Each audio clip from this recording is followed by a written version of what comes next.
52 Scott Podcast for another episode of Black Friday. I'm your host, K Money, and in the building with me, my co-host, Freddie G, Slash, and Comedian 96. Collectively, we are the Mind of Men. Follow us on X, at 52 Scott Podcast, Instagram and Facebook, the 52 Scott Podcast. And if you're on YouTube, please don't forget to like and subscribe. Welcome, fellas, to another episode of Black Friday. Today, man, I thought we'd discuss March Madness, which is just got kicked off this past week. And I'm actually a big fan of this time of year, dog. I just like the competitiveness and the thrill of the thrill of victory.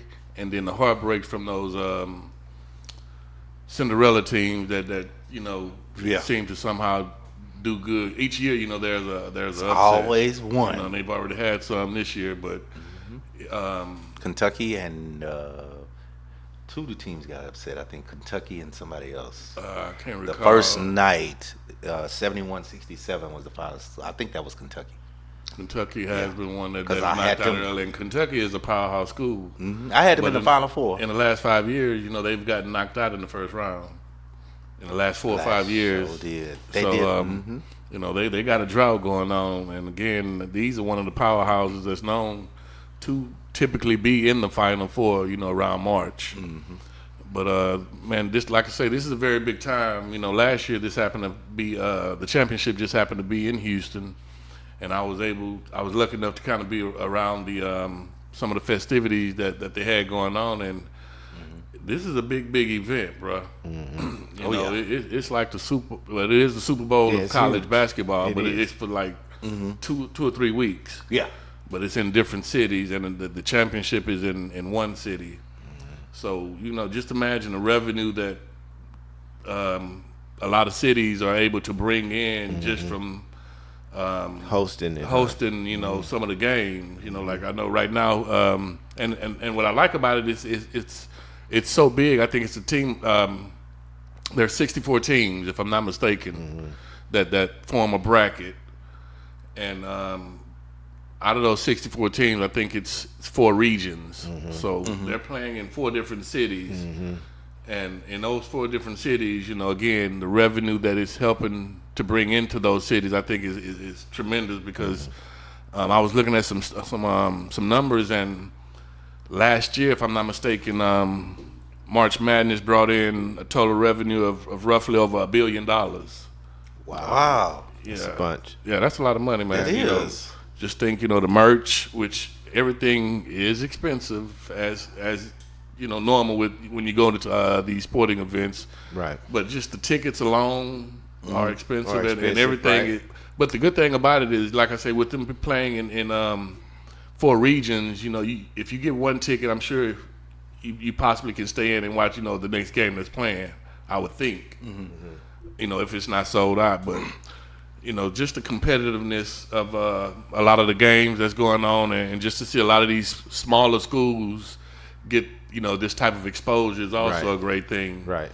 You know, Texas Southern, which is HBCU, has made several appearances to the NCAA tournament, and they just haven't been able to get over that hump of winning that very first game, because normally, you know, those lower seeded teams are going against the number 1 team, you know, in the early beginnings of the tournament. Right. So they're normally going against a school like a North Carolina or a Kentucky, or like this year, you know, our own U of H just happened to be entering the tournament as a number 1 seed, as well as the number 1 team in the country.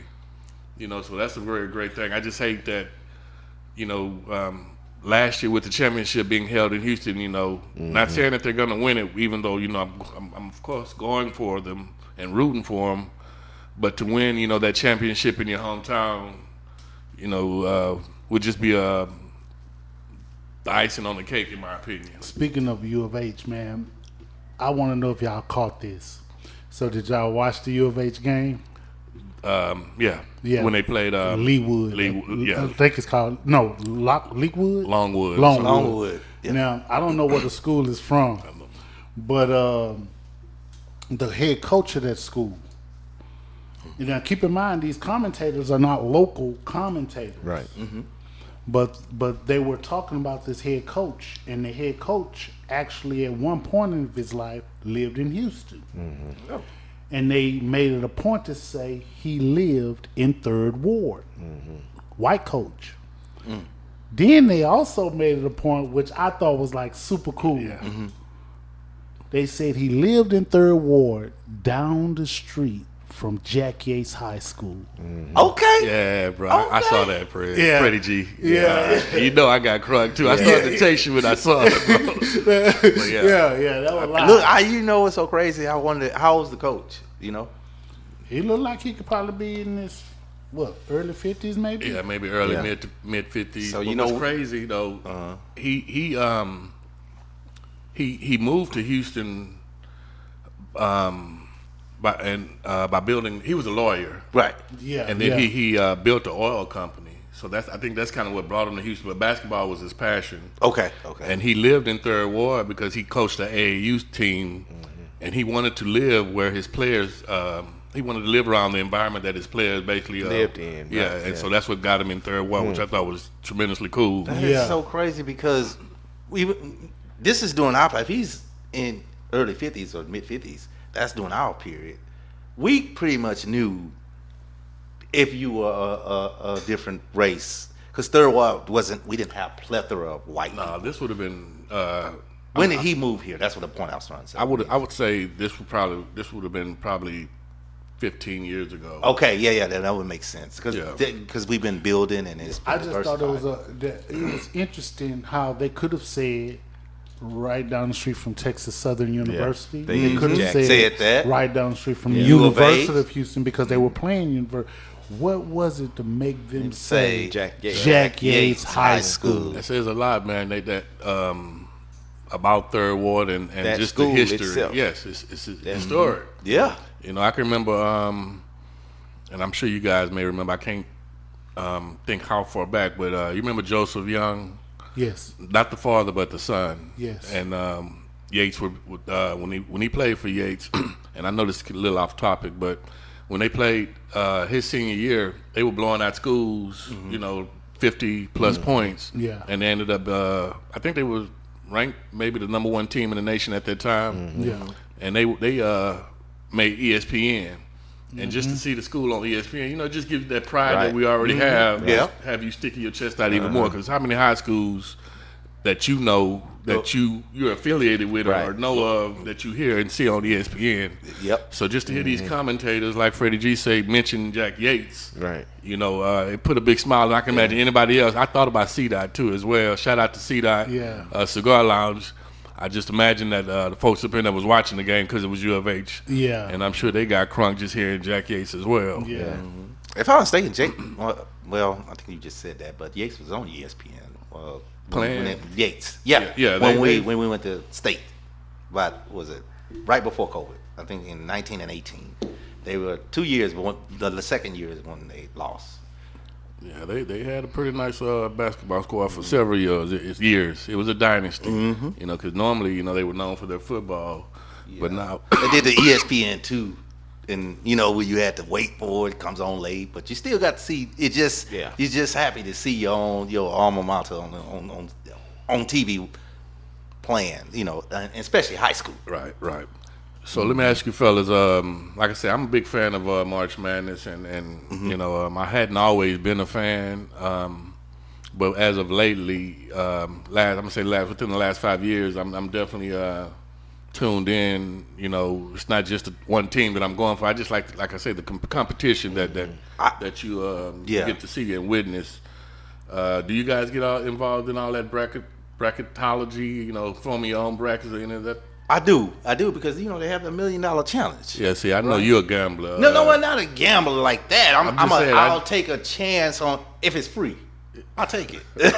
So if you tell me put a bracket in, Right. Because I think you get up to 3 or 4 brackets you can put in, and I go with the upsets. I go with one what I think, but it's real hard to do that. But you win $1 million. So because if you have a perfect bracket, Right. which has never been done. never been done. Right. You gonna get money. You gonna get everything Exposure, because yeah. exposure. So why not take a chance? And maybe one day it'll happen, but I doubt it because there's just too many schools and too many upset schools.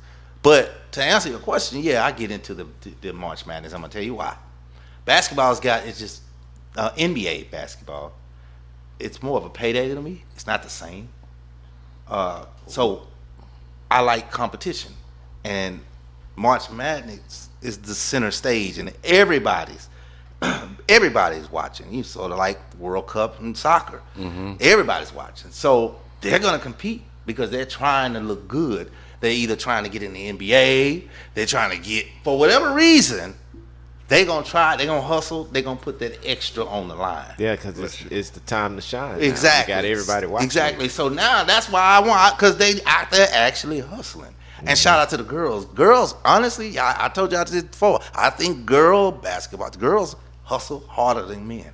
That's my honest opinion. I think, if I'm not mistaken, and don't quote me on this, but I want to say that I saw yesterday on the news that the women's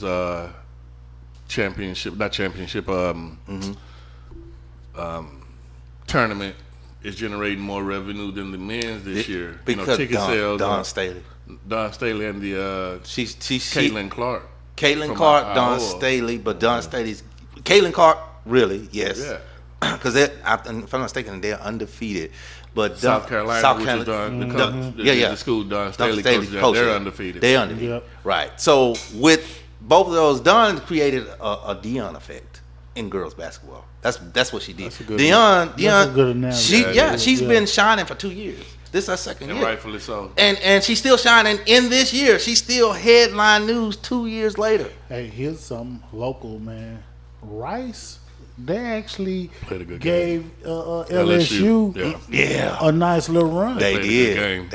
I don't think LSU. They came up short, but I don't think LSU. And Rice wasn't supposed to really, make that kind of noise. I don't see LSU repeating this year. I don't see it either. I just can't wait to see. I hope LSU and Iowa meet before. I don't know whatever happens. Yeah, but I know South Carolina. I do pick them to be in the finals for the women's national championship. Mm-hmm. But to see LSU and South Carolina, I don't know if that would be a better matchup with those two versus Iowa and South Carolina, because again, Caitlin Clark is a beast. Yeah, she is. She pulling up damn near at half court. She's they call her the female Larry Bird. Oh, is that what they call her? That's what they call Steph Curry. Hey, next year though for All-Star, NBA All-Star, I guarantee, just like they had this year with Steph and the other young lady that's the 3-point champ, I guess, in the women's league. I'm sure that her and Steph are gonna have a competition later on down the line in the future. Yeah, I said next year, but sometime in the future, I'm sure those two will be battling back and forth. I know why they would want to put Steph there, but I think it should be they should take the female 3-point champ versus the male 3-point champ. So that would be for that year. Yep. Yeah, I agree. For that year. But also, I think NCAA, the coaches are getting smarter. One of the upsets, I don't know if you know about it. One of the upsets, one of the guys he only played one game all season. He only had 2 points for the season. This guy played in the NCAA tournament. Remember, one game, but he plays that day. He had 11 3-pointers. That was the upset. That was the 11 3. This man ain't played all. So how can you scout somebody you never place? Here's another. They doing a little trickery now. Here's another thing that they're looking at too. A lot of these guys, they're going one and done, right? Mm-hmm. And so when they're going one and done, that means that particular school, they have to keep bringing in freshmen and rebuilding. Mm-hmm. Where you got a school like U of H, where you have guys that's been there for all 4 years, and when you're there for long like that, it's like, for lack of better words, men against boys. Mm-hmm. For lack of better words, because now you have guys who've been out of high school for 3-4 years already, been playing college basketball, versus these new freshmen coming in, they got to keep rebuilding. Yeah. And then you can imagine the chemistry that they developed by being there all 4 years or 3 years together. You don't think that was trickery? You had this guy on your team all season. He plays one game. He gets 2 points. You sure And he don't- played one game? I think I know you talking about. Yes. The white The dude with white Oakland. guy. Yeah, from white guy. Oakland. He Yeah, hit with 7 3-pointers in the first half, and then in the second half, they still tried to cover him. He still hit 4 with people on him. Oh, That I tells didn't me know that this was his guy is first game. good. Yeah, No, he here's he the played. thing, No, man. he had 2 points all season. Oh, okay. I don't think it's trickery, man. In sports, period. Let's start from the high school level. Yeah, In sports, period, anybody can get hot. Yeah, that's true. Anybody. That's No true. matter what sport it is, Yeah. you can have a game A moment. great day. where you just I can't do nothing wrong. Yeah, that's a broken clock rule. So That's the broken he's clock rule. probably Yeah. that was probably his one game to get hot. He probably gonna never make it to the NBA. Never did nothing his whole life, and he that's that, it. that was his day. That one game. Yeah. You remember the football movie Rudy? Yeah. Yeah. But Rudy practiced for years and years to get that little 10 seconds, didn't he? He got that. He got him a sack too, boy. I ain't mad at Rudy. Hey, so I told you guys earlier how much the tournament makes. How much of that do you think goes to schools? The schools. How much does it make? It makes over roughly last year. It made over $1 billion. I'll say in a 10%. revenue. So I would say hope 10%. that. I would hope. Well, no, because it's going towards education, right? 10. I would hope that at least 20 to 30% of that went towards education. I would hope so too. I But don't think that they're getting each school getting a fair share amount of the revenue. I think it depends on the school, and mostly the PWI schools, they're probably getting the most share of the funds versus, let's say, Leewood. What's the school? Longwood. Longwood, or Yeah, Texas Southern, University of For those out Dayton, there that don't know Ohio. what PWI is, predominantly white White institutions. okay. Yeah. I agree. And also determines on how far they go, I think, in the tournament, which will also determine, how much they get. But according to this here, it says about 90% of earnings immediately go to universities, which I find hard to believe. That's good. That is hard if to they believe. doing, if it's the truth. Now let's.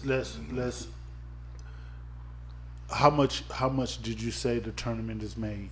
How much you think is made? billion, he said. Last year it made over $1 billion, Okay, so let's just use $1 billion. and they're right? saying this year it's projected to make about $2.7 billion. Okay, but with the numbers from last year, let's just take $1 billion. Okay. Now, quick math, 90% of that, 900. 900 million, right? And you got, and let's say if it's added up equally, I don't think so, but let's say it is between 64 schools. Okay, I see something else. You It know what's says so slick about that too?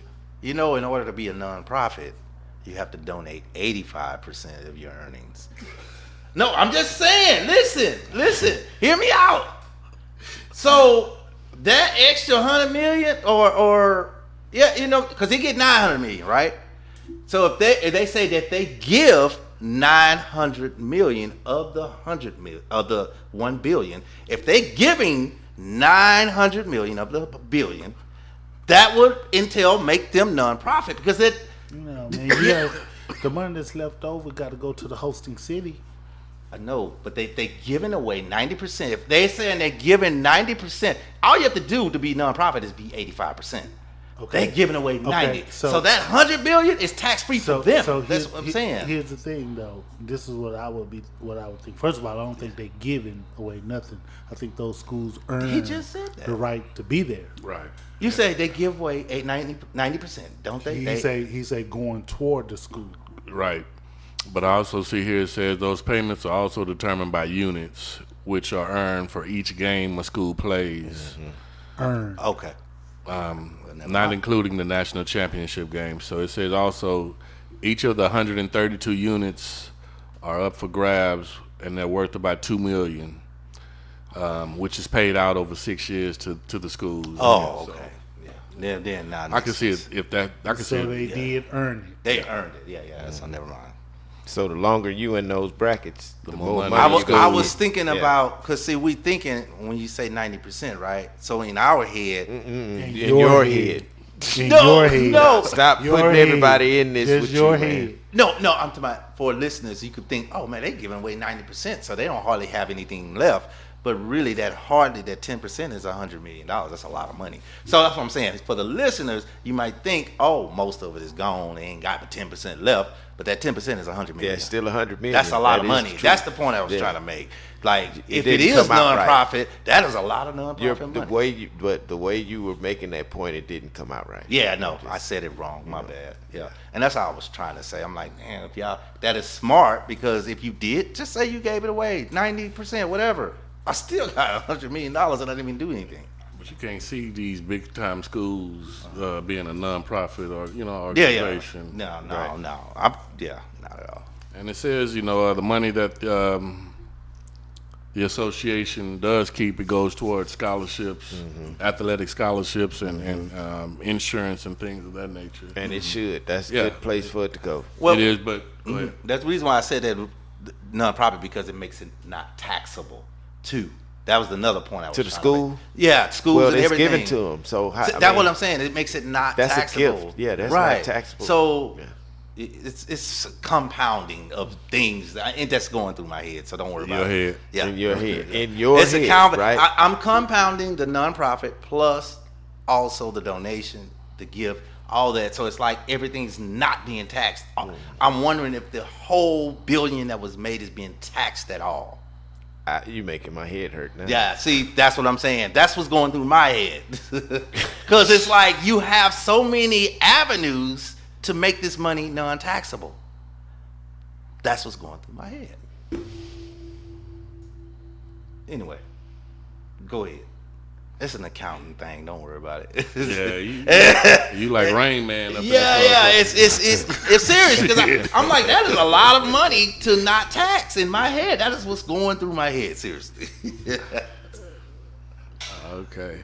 But yeah, like I was saying earlier, man, this is an exciting time for those college basketball fans to cheer, their favorite squad on. My black fact you can't take back has to do with the first black school to win a national championship with the starting black lineup. The 1965 and 66 Texas Western Miners basketball team, now known as the University of Texas El Paso, who was led by Hall of Fame head coach Don Haskins, was the first national championship team in 1966. Again, becoming the first team to win with the all-black starting lineup to do so. So shout out to those players that played on that squad. I'm sure a lot of them are still alive. But that's our Black History Fact for the You Can't Take Back. Thank y'all for joining us, man. Have a good one. This concludes another Black Friday episode. And be sure you tune in next week for another dope episode of Music Monday with Slash. Don't forget to follow us on X, formerly known as Twitter, at 52 Scott Podcast, Instagram and Facebook, The 52 Scott Podcast.